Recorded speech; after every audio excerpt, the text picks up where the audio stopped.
मुंबईतील दादरमध्ये आज ठाकरे बंधूंचा आनंदोत्सव। आधी केंद्र सरकार विरोधात काढणार होते मोर्चा, मात्र विद्यार्थी आंदोलनासमोर सरकार नमल्यानं सेलिब्रेशन। राष्ट्रपती मुर्मूंकडून धर्मेंद्र प्रधानांचा राजीनामा मंजूर, तर प्रल्हाद जोशींकडे शिक्षण खात्याची अतिरिक्त जबाबदारी। मिळालेली जबाबदारी प्रामाणिकपणे निभावणार, जोशींची प्रतिक्रिया। धर्मेंद्र प्रधानांचा राजीनामा लोकशाहीचा विजय, विरोधकांची प्रतिक्रिया। तर हिंसाचाराला अमित शहा जबाबदार, मोदींनी विद्यार्थ्यांची माफी मागावी, राहुल गांधींचा निशाणा।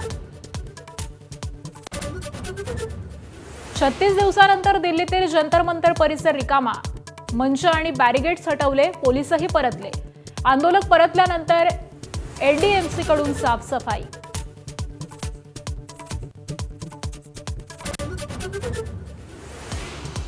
पेपरफुटी सुधारणा विधेयक उद्या लोकसभेत सादर होणार। मंत्री जितेंद्र सिंह हे विधेयक सभागृहात मांडणार।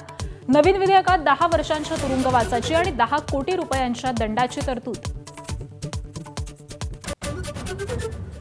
आजही राज्यातील काही भागात पावसाचा अंदाज। पुणे घाटमाथा परिसराला रेड अलर्ट, कोकणात जोरदार पावसाचा इशारा, सांगली साताऱ्यातही शक्यता।